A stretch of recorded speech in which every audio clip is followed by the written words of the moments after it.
The gunshot that rang out across the dusty street of Fort Collins, Colorado, wasn't meant for Delilah Sutton. But the bullet that splintered the wooden beam beside her head made her drop every single glass bottle she'd been carrying from the general store. It was September 1876, and the afternoon sun beat down mercilessly on the frontier town as Delilah pressed herself against the storefront, heart hammering in her chest while two men fired at each other from opposite ends of the street. She'd only been in Fort Collins for 3 weeks, having traveled from St. Louis after her father's death left her with nothing but debts and a distant aunt who'd promised her work at the boarding house she operated. The reality of the Wild West was proving far more dangerous than the romanticized stories she'd heard back east. The shooting stopped as suddenly as it had started, one man lying motionless in the dirt while the other holstered his weapon and walked away as if nothing had happened. Delilah's hands trembled as she stared at the shattered glass at her feet, watching the precious medicine her aunt needed seep into the thirsty ground. She'd used the last of her own money to purchase it. "Miss, you all right?" The voice came from behind her, deep and concerned. Delilah turned to find a tall cowboy with sun-weathered skin and honest brown eyes studying her with genuine worry. He couldn't have been more than 25, she guessed, perhaps only a few years older than her own 22 years. He wore the typical attire of a ranch hand, dusty leather chaps over worn denim, a faded blue shirt, and a black hat that had seen better days. What struck her most was the kindness in his expression, something she hadn't seen much of since arriving in Colorado. "I'm fine, just startled," Delilah managed, though her voice shook. "But the medicine—" The cowboy crouched down, examining the broken bottles. "Doc Harrison's tonic. Your aunt must be Miss Patricia over at the boarding house. You know her." "Everyone knows Miss Patricia. She's one of the few decent people in this town." He stood, tipping his hat. "Name's Owen Jensen. I work at the Triple Bar Ranch just outside town. Come on, I'll walk you back to Doc Harrison's and we'll get this sorted." Delilah hesitated.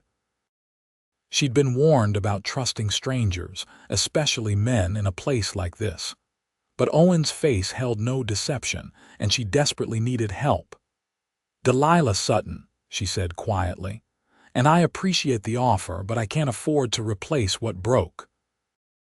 "Let me worry about that," Owen said, already gesturing for her to follow him down the street. "Consider it a welcome to Fort Collins, though I apologize for that particular welcome. Bob Hutchins and Frank Marley have been feuding over a mining claim for months now. Sheriff's too scared to do much about it." As they walked, Owen explained the dynamics of the town. Fort Collins had been established as a military outpost originally, but now served as a key supply point for ranchers and miners in the region. The population fluctuated with the seasons, swelling with drifters and fortune seekers in the warmer months. Law was tenuous at best, with Sheriff Daniels more interested in his whiskey than maintaining order. Doc Harrison, a gruff man in his 60s with spectacles perched on his nose, looked up from grinding herbs when Owen and Delilah entered his small practice.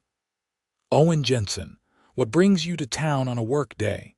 Helping out Miss Sutton here." She had some medicine for her aunt, but it got broken in that shooting outside. "I'm buying replacements." The doctor's expression softened when he looked at Delilah. "Patricia's niece, yes. That woman's been suffering something fierce with her rheumatism. I'll get the tonic ready." He disappeared into the back room. Delilah turned to Owen. "I can't let you do this. You don't even know me." "That's exactly why I'm doing it," Owen said, his brown eyes meeting hers with unexpected intensity. "Folks should help each other, especially strangers. Way I figure it, kindness is about the only thing keeping places like this from turning completely savage." Something in Delilah's chest tightened at his words.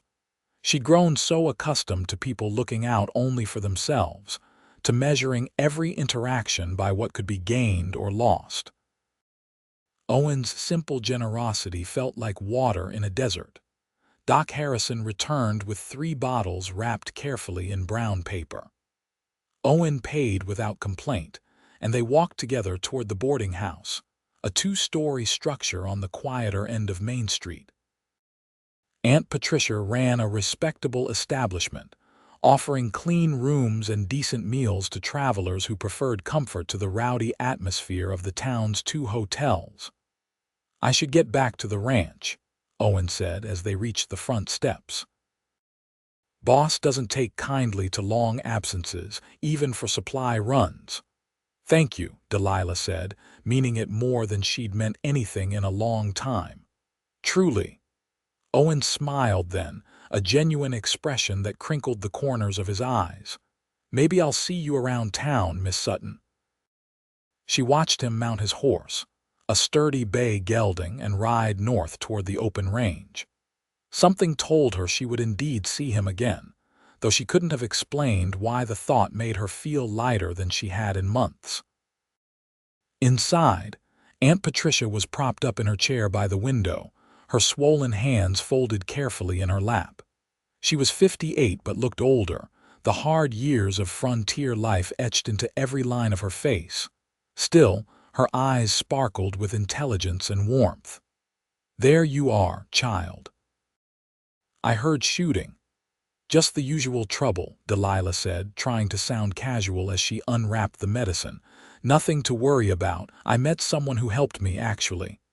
"Owen Jensen from the Triple Bar Ranch." Patricia's eyebrows rose. "Owen helped you? Well, that doesn't surprise me. That boy's got more integrity in his little finger than most men have in their whole body. His daddy owned a small ranch before he died 5 years back. Owen sold it to pay off debts and has been working for wages ever since, saving every penny to buy his own land someday." Delilah absorbed this information, understanding now the determination she'd seen in Owen's bearing. He was like her in some ways, starting over, trying to build something from nothing. The next weeks fell into a rhythm. Delilah worked from dawn until well after dark, helping her aunt manage the boarding house. She cooked meals, cleaned rooms, took in laundry, and gradually learned the names and stories of Fort Collins residents. The town was rough but not entirely lawless. Decent people existed here, carving out lives from the unforgiving land, dreaming of prosperity that remained always just out of reach. She saw Owen occasionally when he came to town for supplies. He always tipped his hat and asked after her aunt, sometimes stopping to help carry heavy items or fix a broken step on the boarding house porch. They exchanged pleasantries, nothing more, but Delilah found herself looking forward to these brief encounters more than she cared to admit. October brought cooler weather and the first real test of Delilah's resolve. One of the boarders, a rough teamster named Cyrus Malone, came in drunk one night and tried to force his way into her room. Delilah screamed, and Aunt Patricia appeared with a shotgun that looked almost too heavy for her arthritic hands to hold. "Get out of my house," Patricia said with deadly calm. "Now." Malone left, cursing, and the next morning Delilah found him passed out in the alley beside the building. She was carrying water to wake him and tell him to collect his things when Owen rode up. "Problem?" he asked, dismounting quickly. "Mr. Malone is no longer welcome here," Delilah said firmly, though her hands shook slightly at the memory of the previous night. Owen's expression darkened as he took in the situation. He walked over to Malone, hauled him up by his collar with surprising strength, and spoke quietly but forcefully. Whatever he said made the teamster's face go pale. Within 20 minutes, Malone had gathered his belongings and left Fort Collins entirely. "What did you tell him?" Delilah asked when Owen returned. "That if he ever bothered you or your aunt again, He'd answer to me and every decent man in this county." Owen's jaw was set in a hard line. "Some men only understand one kind of language. You didn't have to do that." "Yes, I did." Owen's eyes met hers, and Delilah saw something there that made her breath catch. Not just anger at Malone's behavior, but something deeper, more personal. "Nobody should make you feel unsafe." The moment stretched between them, charged with unspoken feeling. Finally, Owen cleared his throat. "I should get going. Just wanted to drop off some venison for your aunt. Heard her mention at the general store that meat's been expensive lately." He retrieved a wrapped package from his saddlebag and handed it to her, their fingers brushing briefly in the exchange. The touch sent an unexpected jolt through Delilah, and from the way Owen's eyes widened slightly, he'd felt it too. "Owen," she said softly, "why are you so kind to us?" He was quiet for a long moment, studying her face as if memorizing it. "Maybe because I know what it's like to be alone in a hard place. And maybe because when I see you, I see someone who deserves better than what this town usually offers." Then he was mounting his horse again, leaving Delilah standing on the porch with her heart racing, and her mind whirling with possibilities she'd convinced herself to stop dreaming about months ago. November arrived with bitter cold and the first snow. Business at the boarding house slowed as fewer travelers braved the weather. This was both a blessing and a curse, since it meant less income, but also less work. Aunt Patricia's condition worsened with the cold, leaving Delilah to manage most tasks alone. She was scrubbing the front windows one gray afternoon when a group of ranch hands rode into town, Owen among them. They tied their horses outside the saloon, and Delilah felt a pang of disappointment. She'd hoped he might stop by, but clearly he had other plans. An hour later, she was carrying firewood from the shed when she heard her name called. Owen was jogging toward her, slightly out of breath. "Let me get that," he said, taking the heavy logs from her arms. "I thought you were busy with your friends." "They're not really my friends, just fellows I work with. I only came to town because I heard you might need help boarding up the north side of the house before the next storm hits." Delilah blinked. "How did you hear that?" "Mrs. Chen at the general store mentioned your aunt was worried about it. Figured I could lend a hand." For the next 3 hours, Owen worked steadily, reinforcing the boarding house's weatherproofing while Delilah assisted, handing him tools and holding boards in place. They talked as they worked, really talked for the first time. Owen told her about growing up on his father's ranch, about watching the man work himself to death trying to make it succeed, about his own dream of owning land but doing it smarter, more sustainably. Delilah shared her story too, the version she rarely told anyone. Her mother had died when she was 12. Her father had tried his best but fell into drinking and gambling after losing his position at a banking house. She'd worked as a seamstress, a teacher's assistant, anything to keep them afloat, but his debts had been insurmountable. Coming to Colorado had been her only option. "You regret it?" Owen asked, pausing in his work. "Leaving St. Louis," Delilah considered the question honestly. "Sometimes I miss the ease of it, the libraries, the theaters, the sense that civilization was all around me. But there's something about this place, something raw and real. People are who they are here, no pretense. I think I prefer that, even with all the hardship." Owen smiled. "I understand that. The West asks everything of you, but it doesn't lie about what it is." When the work was finished, Delilah invited Owen inside for supper. Aunt Patricia was delighted, insisting he sit in the place of honor at their small dining table. The meal was simple, venison stew and cornbread, but the conversation flowed easily. Patricia told stories about Fort Collins' early days, about watching the town grow from an army camp to a genuine settlement. "You're both strong women," Owen said as the evening wound down. "Building a life out here, taking care of each other. That takes real courage." Says the man who works from sunup to sundown to chase a dream most folks would call impossible, Patricia countered with a knowing look. "Delilah, would you walk Owen out? These old bones are ready for bed."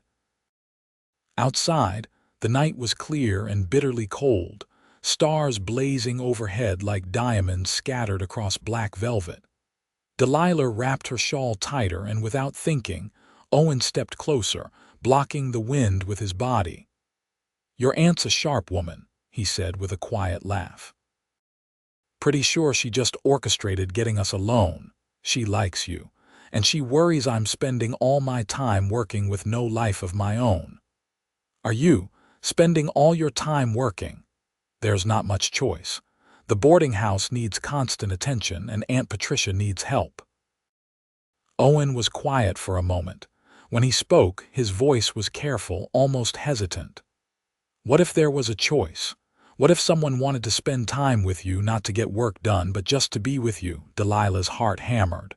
"Is someone asking?" "I am, if you'd be interested." Owen's brown eyes caught the lamplight from the window, earnest and hopeful.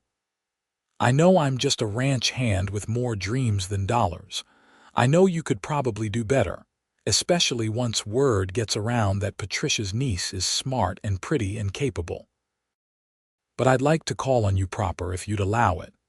She should say no.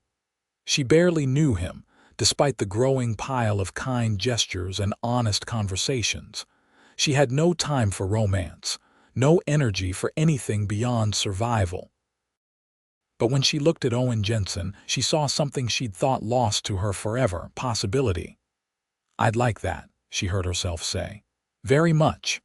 Owen's face broke into a grin so bright it could have lit the whole street. "Really, that's good. That's real good, Delilah." He seemed to realize he'd used her first name and blushed slightly. "I mean, Miss Sutton, Delilah is fine, when it's just us." They stood there in the cold, neither wanting to end the moment, until Owen finally stepped back.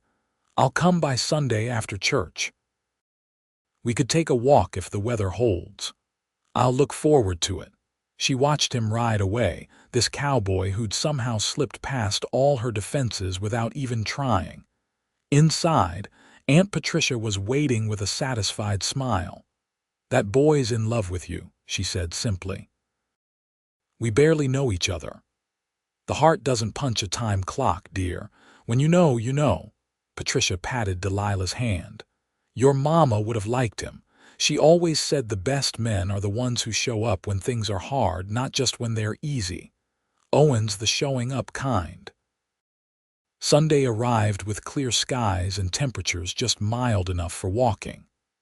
Delilah wore her best dress, a deep green wool that brought out the color of her eyes, and pinned her dark hair up carefully. She felt foolish, fussing over her appearance like a schoolgirl, but couldn't seem to stop herself. Owen arrived promptly after the church service let out, looking scrubbed and nervous in clean clothes, his hair still damp from washing. He offered his arm, and they walked toward the edge of town where the buildings gave way to open prairie.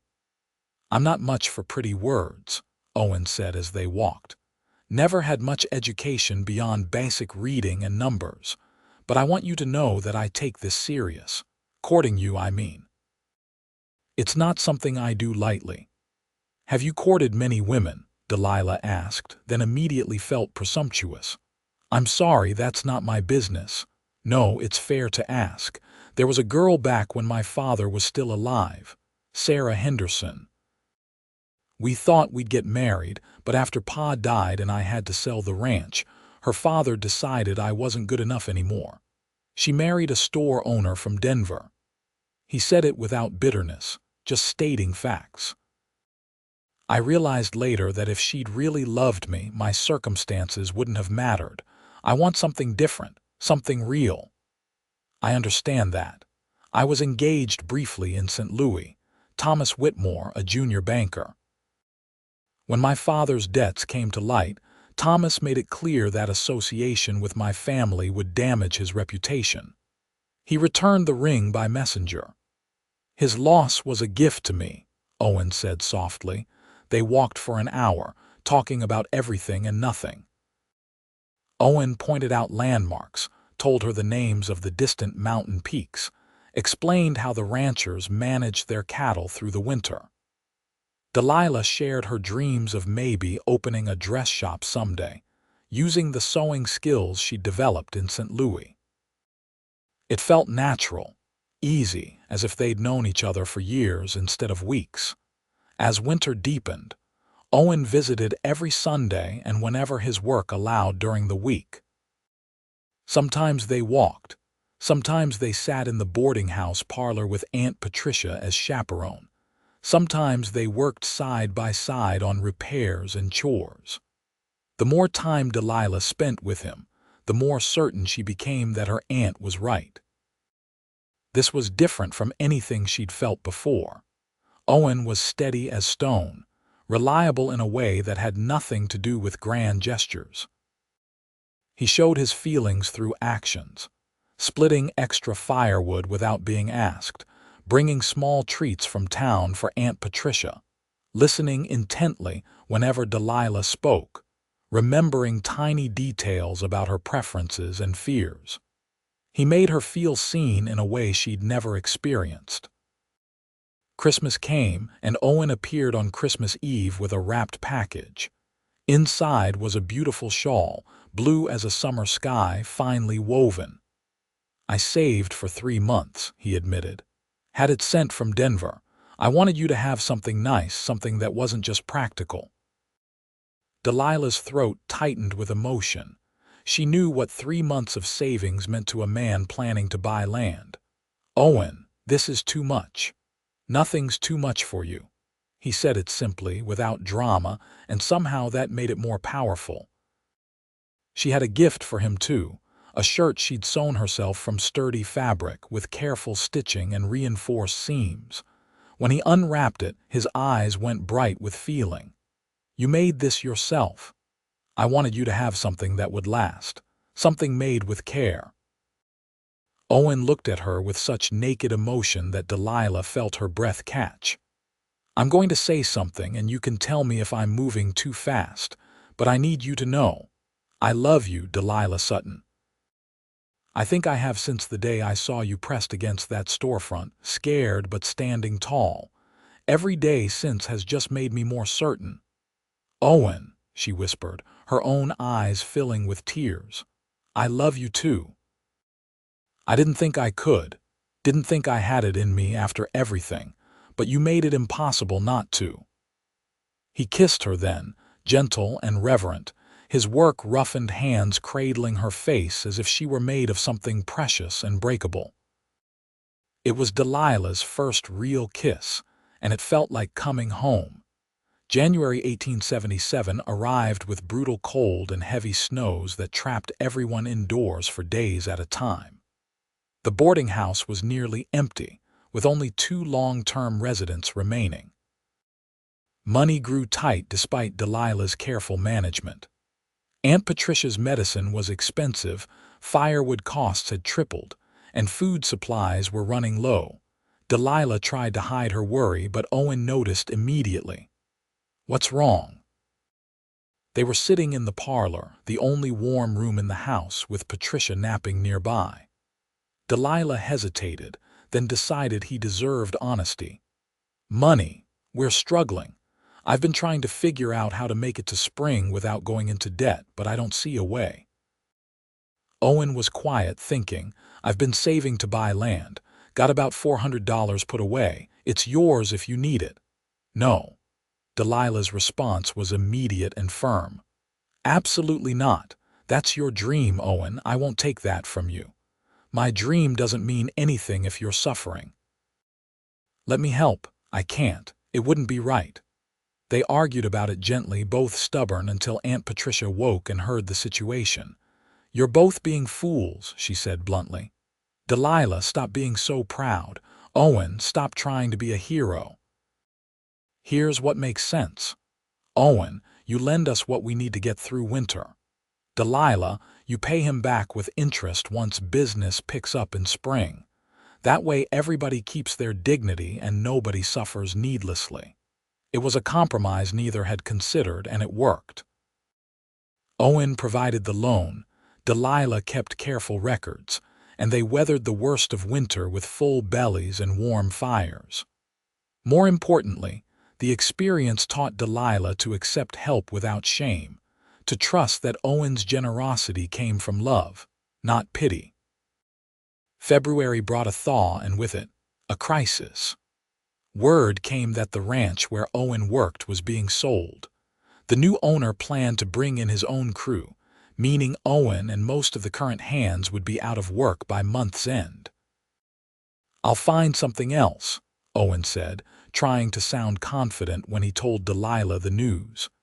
"Maybe one of the other ranches is hiring or I could work in town." But jobs were scarce and everyone knew it. Delilah saw the worry in Owen's eyes, the fear that he'd never save enough for land, never be able to offer her the life she deserved. That night, Delilah talked with Aunt Patricia. What if there was another way? What if we expanded the boarding house, turned it into a proper hotel? We'd need help running it, and Owen could be a partner. Patricia considered this carefully. "You love him enough to tie your business to him. I love him enough to tie my life to him. Then you'd better propose a proper partnership. The business kind and the married kind, if that's where your heart is." The idea terrified and exhilarated Delilah in equal measure. She spent 3 days working out numbers, making plans, figuring out how they could expand. The boarding house sat on a large plot. There was room to build additional rooms, to create a proper dining hall, to offer services that would attract better clientele. She presented the plan to Owen one evening, spreading her careful notes across the table. "I need a business partner. Someone I trust, someone willing to work hard, someone who understands this town and these people. I want it to be you." Owen studied the papers, his expression unreadable. "This is your and Patricia's business. I can't just come in and take a share." "You wouldn't be taking anything. You'd be earning it through work and investment. I'm proposing you put in half of your savings as capital, and in return, you get a quarter share of the business. The rest of your money stays for land, for your dream." "And what about us?" Owen asked quietly. "Where do we fit in this plan?" Delilah's heart raced. "That depends on what you want." Owen stood, walked around the table, and knelt beside her chair. From his pocket he drew a simple gold band. "I've been carrying this for a month, waiting for the right moment. I wanted to have more to offer you, wanted to be established and successful. But maybe the right moment is now, when we can build something together. Delilah Sutton, will you marry me? Will you take a chance on a broke cowboy who loves you more than anything in this world?" Tears streamed down Delilah's face as she pulled him up and kissed him with all the love and hope and certainty in her heart. Yes, yes, absolutely yes. They were married in March, a simple ceremony at the small church in Fort Collins with Aunt Patricia and a handful of friends in attendance. Delilah wore a dress she'd sewn herself from cream-colored silk she'd been saving, and Owen wore the shirt she'd made him for Christmas. They spoke their vows with voices that shook with emotion, promising to love and honor each other through whatever challenges the frontier might bring. The wedding night was spent at the boarding house, in Delilah's room that was now their room. Owen was gentle and patient, understanding that despite her courage in all other areas, Delilah was nervous about this aspect of marriage. They took their time, learning each other, and by morning, Delilah understood why people wrote poetry about love. It wasn't just the physical joining, though that had been more wonderful than she'd imagined. It was the vulnerability, the trust, the sense of being fully known and fully accepted. The expansion plans moved forward immediately. Owen proved invaluable. using his ranch contacts to get materials at good prices, doing much of the construction work himself, and bringing in friends to help with the heavier jobs. By late May, the new wing was complete, adding 6 rooms to the boarding house's capacity. They changed the name to the Jensen House, hanging a professionally painted sign that Owen unveiled with pride. Delilah took charge of the business operations while Owen managed maintenance and handled difficult guests. Aunt Patricia oversaw the kitchen, teaching Delilah and the young woman they'd hired to cook the hearty meals that began to draw regular customers. Summer brought prosperity.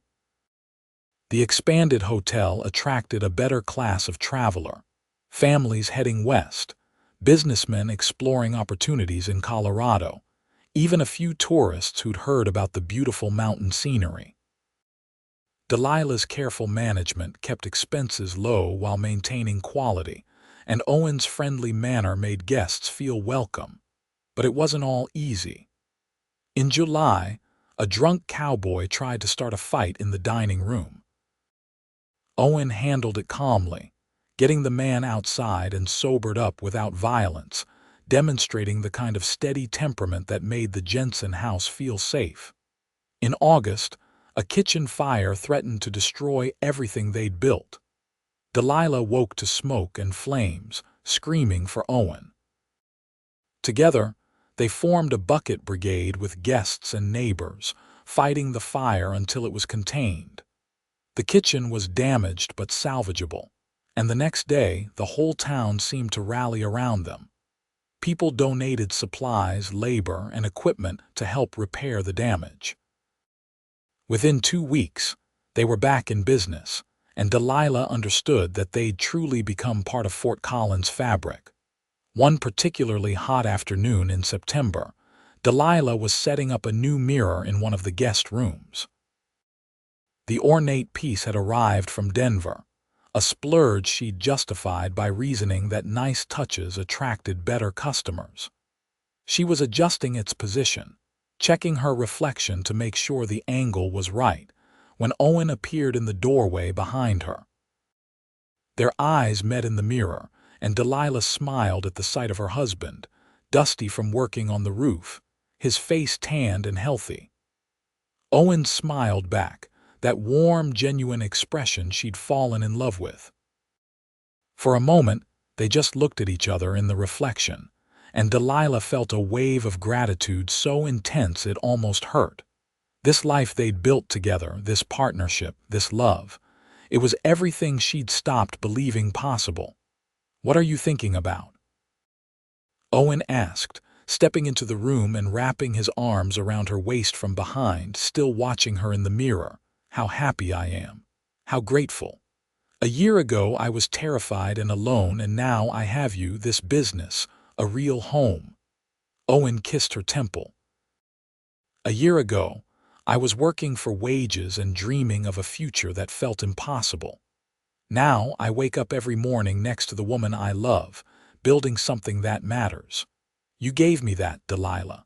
She turned in his arms, looking up at him directly now instead of through the mirror. "We gave each other that." They kissed, and Delilah felt the familiar rush of heat and affection that being close to Owen always sparked. Even after months of marriage, the attraction hadn't dimmed. If anything, it had grown stronger as they learned each other's bodies and hearts more deeply. "The roof's finished," Owen murmured against her lips. "And it's the middle of the afternoon. Think Patricia could handle things for an hour." Delilah laughed, scandalized and delighted. "Owen Jensen, are you suggesting we abandon our responsibilities?" "I'm suggesting we take a break." "There's a difference." His eyes were full of mischief and desire. "Besides, I have it on good authority that the boss is very understanding about these things." "Does he now?" Delilah was already pulling him toward their private quarters. They'd learned to steal these moments when they could, understanding that running a business meant time together was precious. Later, lying in bed with Owen's arm around her and the afternoon sun slanting through the window, Delilah felt a moment of perfect contentment. This was what she'd traveled across the country to find, though she hadn't known it at the time.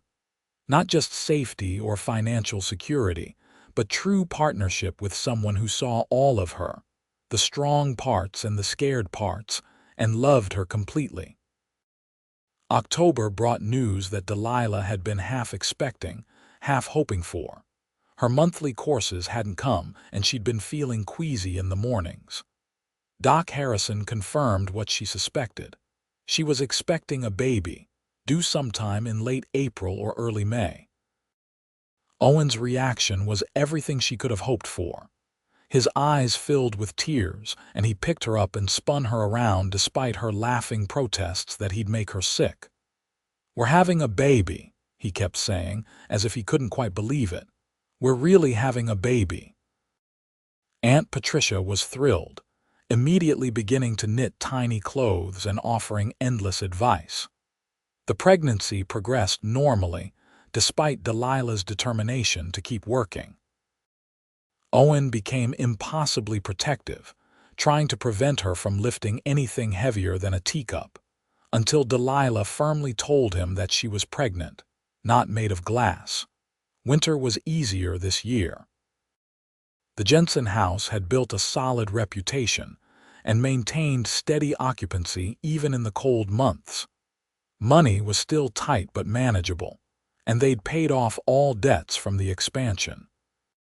Owen had even started saving again toward buying land, though he insisted those plans could wait until after the baby arrived. The new year, 1878, brought bitterly cold January weather that kept everyone indoors. Delilah's pregnancy was beginning to show, and she'd had to let out her dresses. She felt ungainly and huge, though Owen insisted she'd never been more beautiful. One evening, as they sat by the fire in their private sitting room, Owen brought up something he'd clearly been thinking about. "I've been talking to Jim Crawford at the land office. There's a parcel about 5 miles north of town, good grazing land with a creek running through it, 300 acres. The owner's looking to sell, and with what I've saved plus a loan from the bank, we could buy it." Delilah set down her sewing. "You want a ranch again?" "Not full-time, not yet. But I could run cattle on it, build it up slowly while still helping you here. Eventually, maybe we could build a house there, raise our children with room to run. The hotel could support us while the ranch gets established." It was a good plan, ambitious but realistic. "What about the hotel? We both work hard to keep it running. We'd hire more help. You've been training Sally and Marie, they could handle more responsibility, and it's not like I'd be leaving. The land's close enough that I could be here every day if needed, just spending mornings and evenings at the ranch." Delilah considered it carefully. She knew Owen had sacrificed his dream of ranching to be her partner in the hotel business. She didn't want him to lose that dream entirely. "If you think we can manage both, then I support it. But we need to be smart about it, no overextending ourselves." They spent weeks working out the details, consulting with Aunt Patricia and running numbers until they were certain it was feasible. In February, they bought the land. Owen named it the Double Diamond Ranch, after both their first name initials. He began spending his mornings there, fixing up the small cabin that came with the property and building pens and structures for the cattle he planned to buy in spring. Delilah's pregnancy progressed, and by March, she was uncomfortably large and ready to be done. The baby seemed to enjoy kicking her ribs at inopportune moments, and sleep was difficult. Owen was endlessly patient, rubbing her swollen feet and helping her get comfortable, never complaining when she woke him 3 times a night needing help to the privy. On April 28, 1878, Delilah's water broke while she was reviewing the hotel's accounts. Owen was at the ranch, and panic seized her before Aunt Patricia calmly sent one of the guests to fetch him while she got Delilah settled in bed. Owen rode back to town faster than was probably safe, bursting through the door white-faced and breathless. "I'm here. I'm here, sweetheart." Doc Harrison arrived shortly after, and the long process of labor began. It was harder than Delilah had imagined, waves of pain that seemed unending, but Owen never left her side. He held her hand, wiped her face, whispered encouragement, and reminded her to breathe. 16 hours after it started, their son was born, screaming and red-faced and absolutely perfect. They named him Oliver James Jensen, and Owen wept openly when he held his son for the first time. "He's so small," he kept saying in wonder. "Look at his hands, Delilah. He's perfect." Those first weeks with a newborn were exhausting and wonderful. Oliver had healthy lungs and used them frequently, especially at night.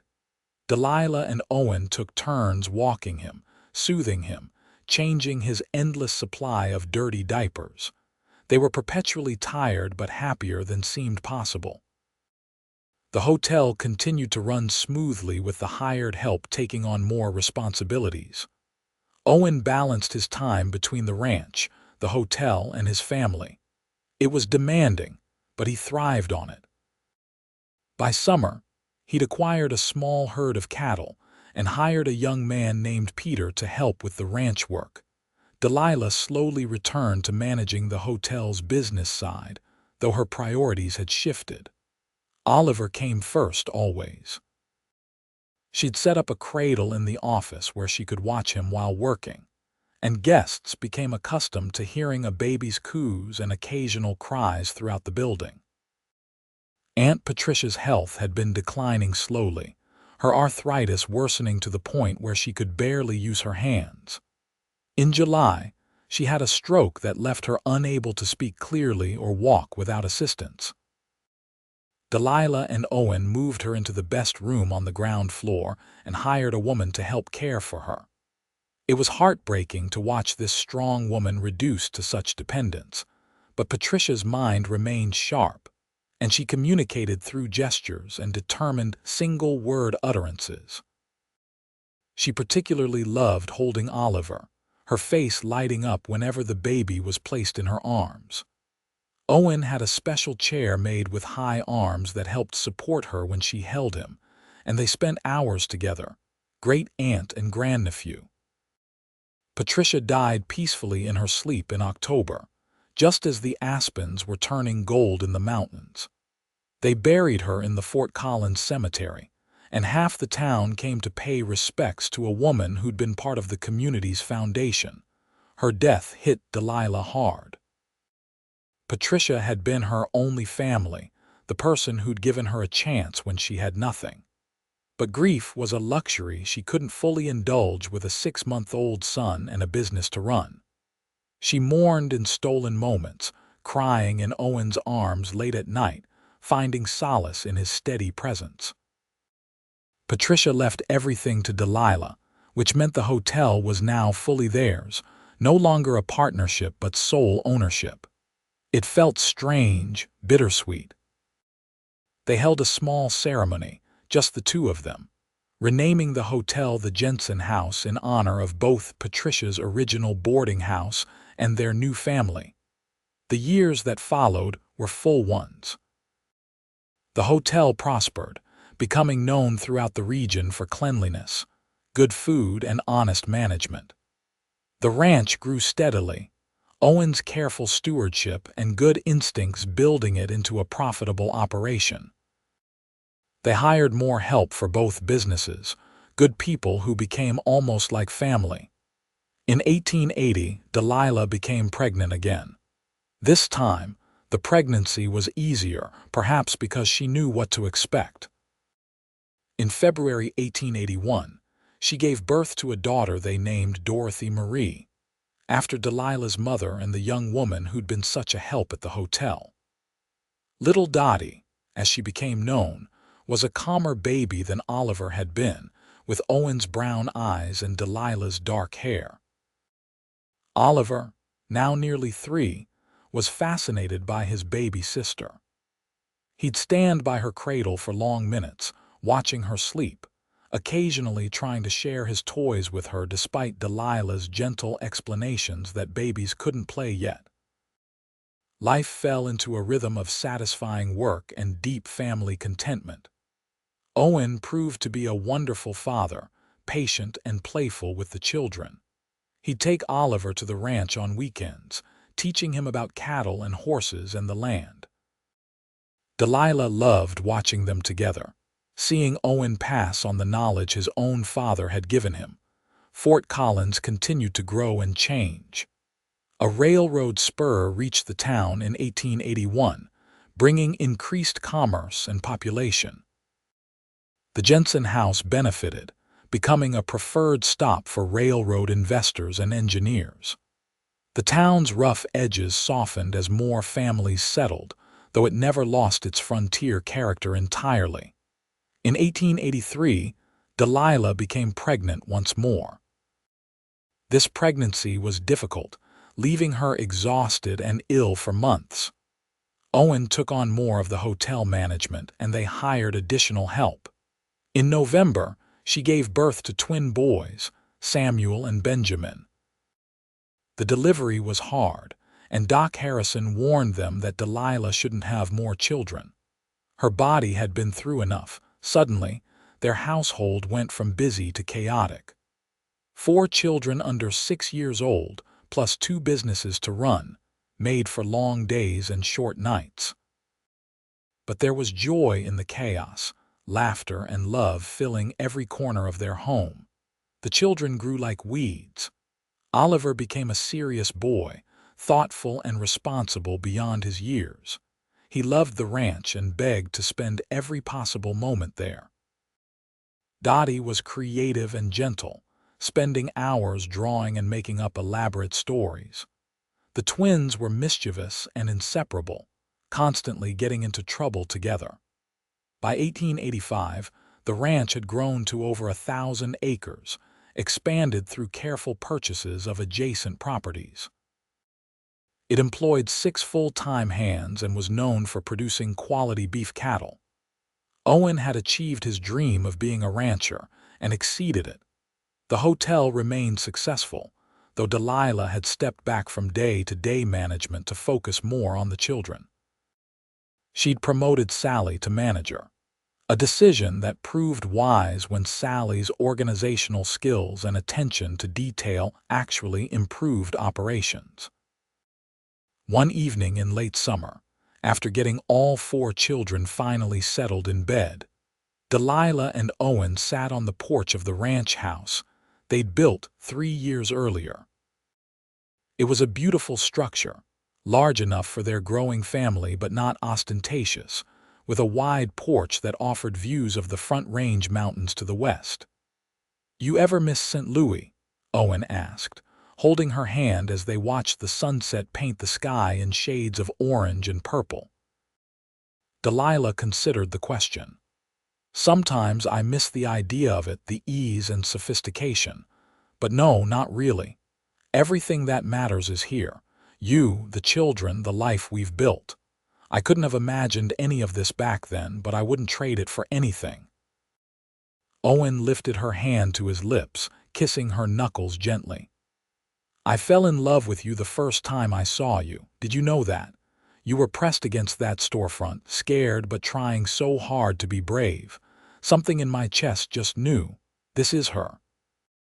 This is the woman you've been waiting for." "I didn't fall quite that fast," Delilah admitted with a smile. "I was too scared to fall for anyone, but every time I saw you, every kindness you showed, you wore down my defenses. By Christmas that first year, I was completely gone.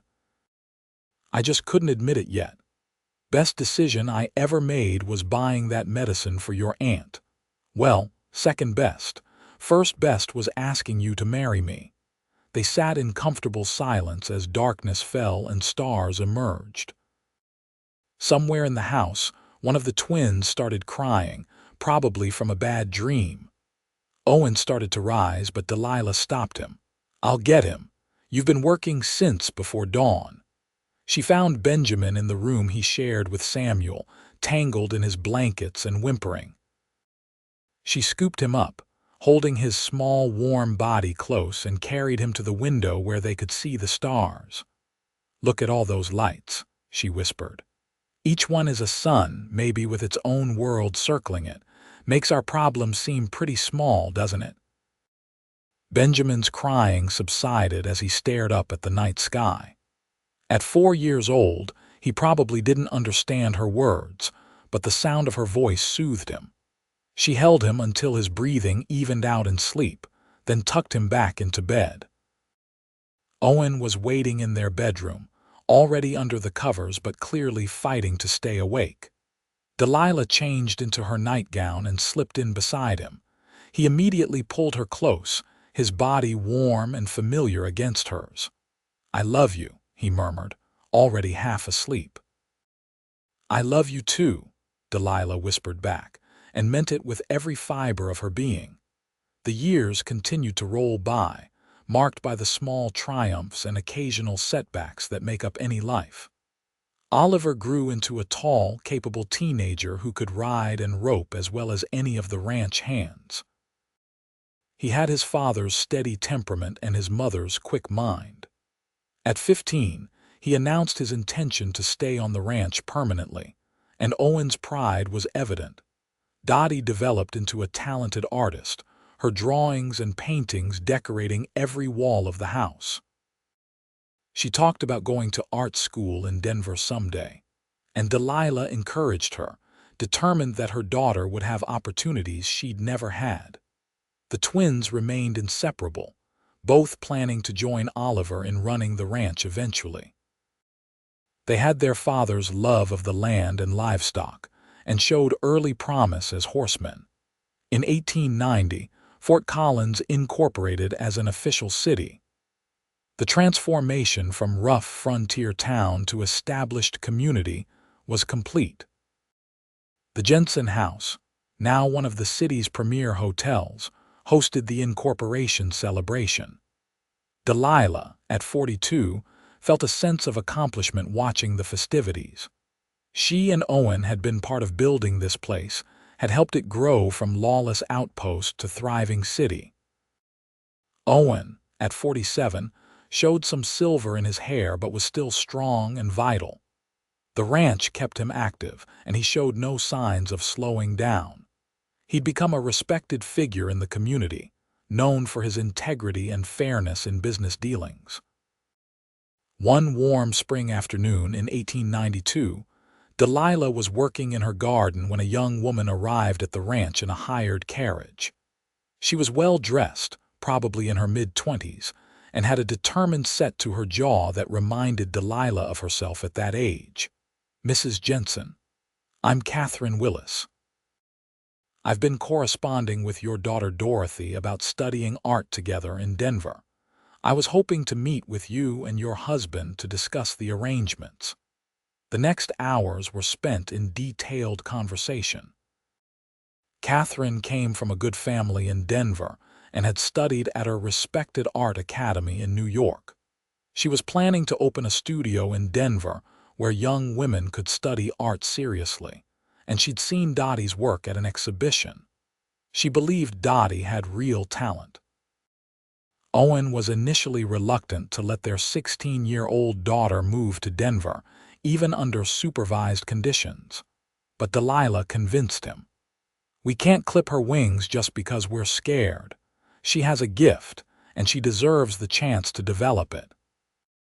In September, they sent Dottie to Denver with enough money for 2 years of study, plus her room and board at a respectable boarding house for young women. It was harder than Delilah had expected, watching her daughter leave, but also thrilling. Dottie would have the opportunities Delilah had dreamed of as a girl. The house felt emptier with Dottie gone, but the boys filled it with noise and energy. Oliver was now essentially Owen's partner in the ranch, and the twins at 11 were already working alongside the hands during summer months. In 1894, the hotel faced its most serious crisis. A fire started in a neighboring building and spread rapidly, threatening to destroy the entire block. Owen organized a firefighting effort while Delilah evacuated guests. The Jensen house suffered smoke and water damage but survived. The rebuilding took 6 months and most of their savings, but they emerged with an even better facility, equipped with the latest safety features. That same year, Dottie returned from Denver with news. She'd fallen in love with a young architect named James Hartford, and they wanted to marry. Owen insisted on meeting the young man before giving his blessing, so James traveled to Fort Collins. After a week of careful observation, Owen decided he approved. James was hardworking, respectful, and clearly devoted to Dottie. They were married in the spring of 1895 at the ranch, a beautiful outdoor ceremony with wildflowers everywhere and the mountains as backdrop. Watching Dottie in her wedding dress, radiant with happiness, Delilah felt the bittersweet pang of seeing her daughter become a woman. Oliver courted and married a rancher's daughter named Emma in 1897. She was a practical, capable young woman who'd grown up on a ranch and understood the life. They built a house on the far side of the Double Diamond property and began their own family. The twins, now 17, showed no interest in settling down, much to their parents' amusement. They were too busy learning the cattle business and planning expansions to think about marriage. As the new century approached, Delilah and Owen found themselves entering a new phase of life. At 51 and 56, respectively, they were grandparents to Dottie's 2 children and Oliver's newborn son. The hotel ran smoothly under Sally's continued management. The ranch was thriving under Oliver's capable leadership, with the twins as his assistants. One quiet evening, Delilah found herself standing in front of the same mirror that had been in the guest room all those years ago. She'd moved it to their bedroom in the ranch house, unable to part with it because of the memory it held. She studied her reflection, seeing the lines time had etched around her eyes and mouth, the silver threading through her dark hair. She looked like what she was, a woman who'd lived fully, loved deeply, and worked hard. Owen appeared in the doorway behind her, just as he had that long ago afternoon. Their eyes met in the mirror, and Delilah smiled. Owen smiled back, that same warm expression she'd fallen in love with. He crossed the room and wrapped his arms around her waist, exactly as he had before, both of them watching their reflection. "What are you thinking about?" he asked. "How lucky I am. How grateful. All those years ago I came to Colorado terrified and desperate. I never imagined I'd find all this. You, our children, the businesses, this life." Owen kissed her temple. "I'm the lucky one. You took a chance on a broke cowboy with more dreams than sense. Best decision I ever made." They stood there, wrapped in each other's arms, watching themselves in the mirror. Delilah thought about that first time they'd stood like this, how young they'd been, how uncertain of the future. They'd built something remarkable together, a partnership that had weathered every storm and emerged stronger. The next morning, Owen had a surprise. "I want to show you something," he said, helping her into the wagon. They drove to a ridge on the northern edge of their property, a place Delilah had never been. "Look," Owen said, gesturing at the vista spread before them. Rolling grassland stretched for miles, the mountains rising in the distance, a stream glinting in the sunlight. 3,000 acres. The Henderson property. Old man Henderson died last year and his children want to sell. Oliver and I have been talking. With this land, we could be one of the biggest operations in the county. Can we afford it? If we sell the hotel. Sally wants to buy it and she's secured financing. It would give us enough capital to purchase the Henderson land outright and still have reserves for operations. Delilah was quiet, considering. The hotel had been her project, her pride, but it was also a tie to a younger version of herself, one who needed the security of something she could control. She was different now, settled and secure in ways that had nothing to do with property ownership. "What do you want?" she asked Owen. "I want us to make the decision together, but I think it might be time. The boys are ready to run a bigger operation. Oliver's chomping at the bit for expansion. And honestly, I'd like to focus on the ranch entirely, spend more time with you and the grandchildren, enjoy what we've built instead of always building more." It made sense. They finalized the sale of the hotel to Sally in the spring of 1900 and purchased the Henderson property. The Double Diamond Ranch became one of the largest cattle operations in northern Colorado. Oliver took on more management responsibility, freeing Owen to step back from the grueling daily work. Delilah discovered she enjoyed being a full-time rancher's wife and grandmother. She kept a large garden, preserving vegetables for winter. She sewed clothes for the grandchildren and helped Emma when she needed an extra pair of hands. She read more, something she'd never had time for before. She and Owen took long rides across their property, sometimes just sitting on a hillside watching cattle graze, talking about everything and nothing. On their 25th wedding anniversary in 1902, their children threw them a celebration. Everyone came.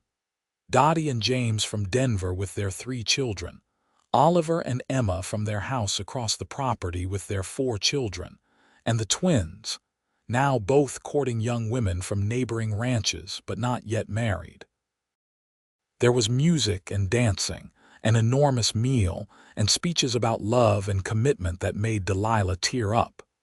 When it was her turn to speak, she stood hand in hand with Owen and looked at the faces of everyone she loved.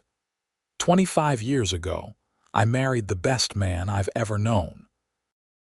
He saw me when I was lost and scared, and instead of judging, he offered kindness. Instead of taking advantage, he offered respect. Instead of making promises, he showed up, again and again, proving through action what words could never quite capture. Owen gave me everything I have in this life, and I wake up grateful every single day. I love you, my darling. Here's to 25 more years. Owen's speech was shorter but no less heartfelt. Delilah made me believe impossible dreams could come true. She made me a husband, a father, a grandfather, and a better man than I ever thought I could be. Everything good in my life traces back to the day I saw a brave young woman trying not to be scared. I knew right then I wanted to spend my life making her smile. I hope I've succeeded. There wasn't a dry eye in the room. The years after 1900 were slower, gentler. Both twins married in 1903, double weddings to sisters from the Patterson Ranch. They built houses on the property and began raising families of their own. The Double Diamond became a true family operation, with all 3 sons and their families involved. Delilah and Owen moved into a smaller house, closer to Oliver and Emma. They spent their days in quiet companionship, helping with grandchildren when needed but mostly enjoying the freedom from constant responsibility. In 1905, Owen had a heart scare that frightened everyone. He recovered, but it was a reminder that time was precious. Delilah became fiercely protective, insisting he avoid strenuous activity. Owen chafed at the restrictions but complied because he couldn't stand to see worry in her eyes. They began taking annual trips, something they'd never had time for before. They visited Dottie in Denver several times, traveled to see the Grand Canyon, even made a trip to San Francisco. Delilah was grateful for each adventure, for the opportunity to experience new things with Owen beside her. On a warm September evening in 1910, they sat on the porch of their small house, watching the sunset. They were both in their 60s now, their bodies slower and their hair white, but the love between them had only deepened with time. "You ever regret it?" Owen asked. "Choosing this life? You could have stayed in St. Louis, found a wealthy husband, lived in comfort. Delilah laughed. Owen Jensen, after all these years, you still doubt. I chose the only life I could have lived, the only man I could have loved. Everything else would have been settling, and I'm glad I never had to. I'm glad too, Owen said softly, though I still can't quite believe you picked me. I'll love you until my last breath, Delilah said, taking his hand, and beyond if such things are possible. Then we'll have to make sure we go together, Owen replied. Because I can't imagine any existence, even heaven, that would be worth living without you in it. They sat in comfortable silence as stars emerged, exactly as they'd done countless times over their 33 years of marriage. Delilah thought about the young woman she'd been, stepping off the stage in Fort Collins with nothing but fear and determination. She thought about the cowboy who'd shown her kindness when she needed it most. She thought about every choice that had led them to this moment. The next years brought the usual mixture of joy and sorrow that comes with a long life. They lost friends to age and illness. They celebrated births and weddings. The ranch continued to prosper under the younger generation's management. Delilah and Owen became great-grandparents, their family expanding in ways that sometimes made their heads spin. In 1915, they celebrated their 40th anniversary with another big party. Delilah was 68, Owen 73. They moved slower now, and both had various aches and pains that came with age, but they were still together, still in love, still grateful for every day. 40 years, Owen marveled as they danced slowly to music played by one of their great-grandsons on violin. Doesn't seem possible. Best 40 years of my life, Delilah said, resting her head against his chest, hearing his steady heartbeat. Mine too, sweetheart, mine too. They continued to decline gradually, as elderly people do. Owen's heart grew weaker. Delilah's joints stiffened with arthritis. They helped each other, patient with one another's limitations, finding joy in simple things. Morning coffee together. Evening walks that grew shorter each year. Visits from grandchildren and great-grandchildren.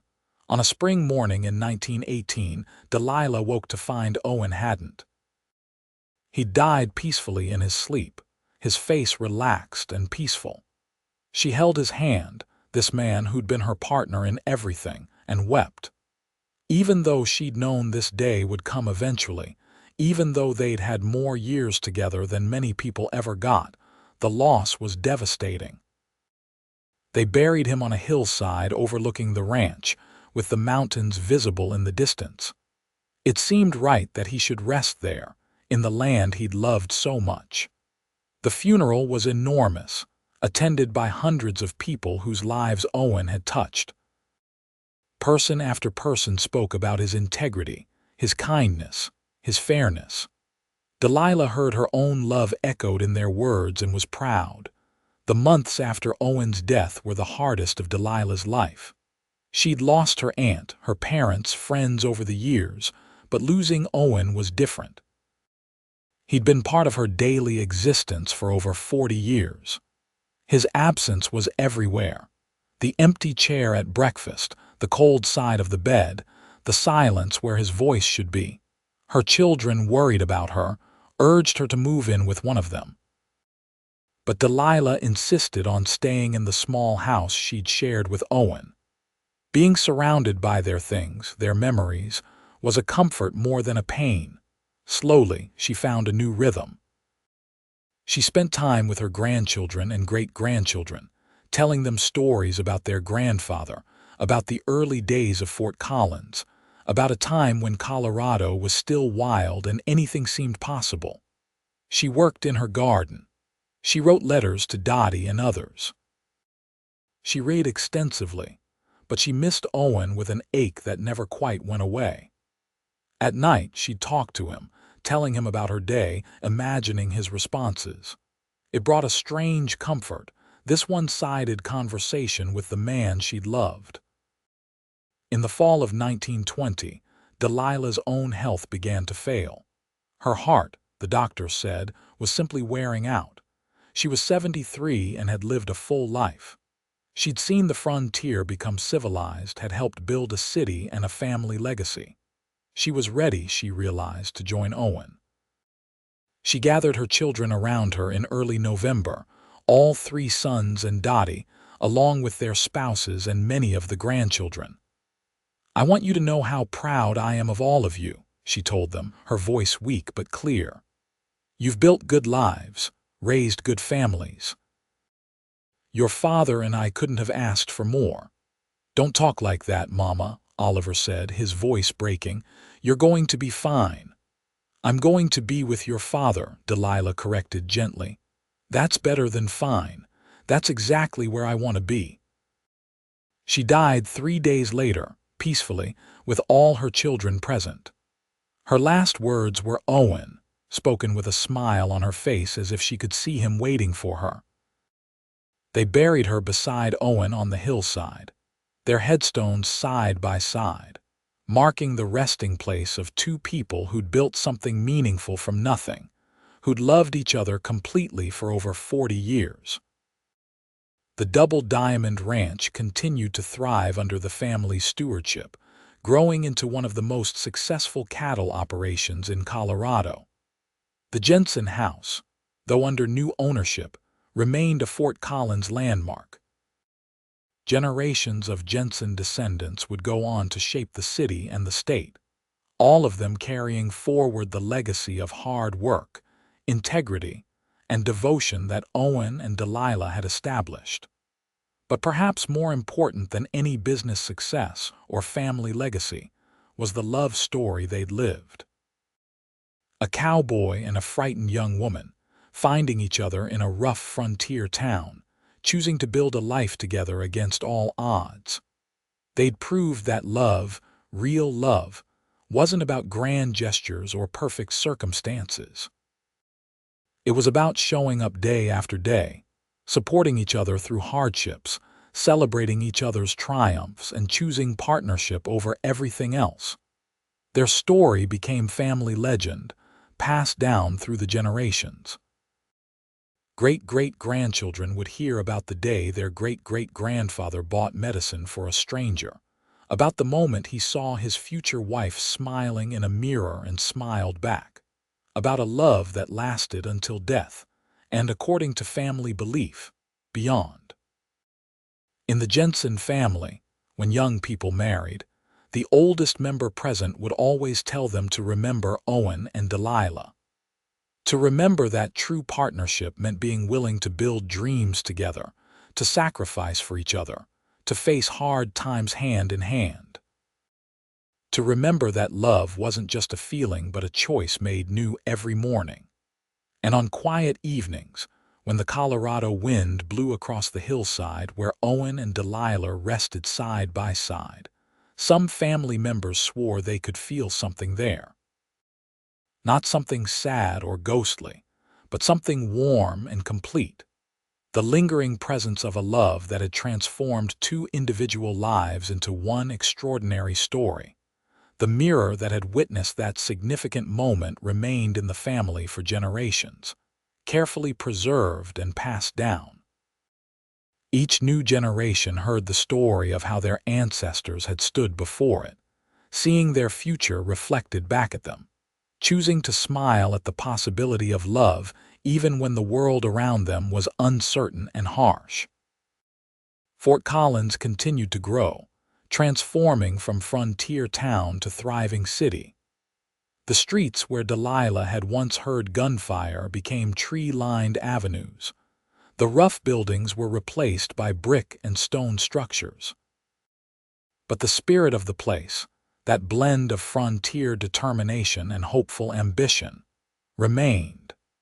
And at the heart of the city's history was the story of the Jensens, one of many families who'd helped build Colorado but unique in the completeness and beauty of their love story. In the end, Owen and Delilah's legacy wasn't measured in acres owned or businesses built, though those were substantial.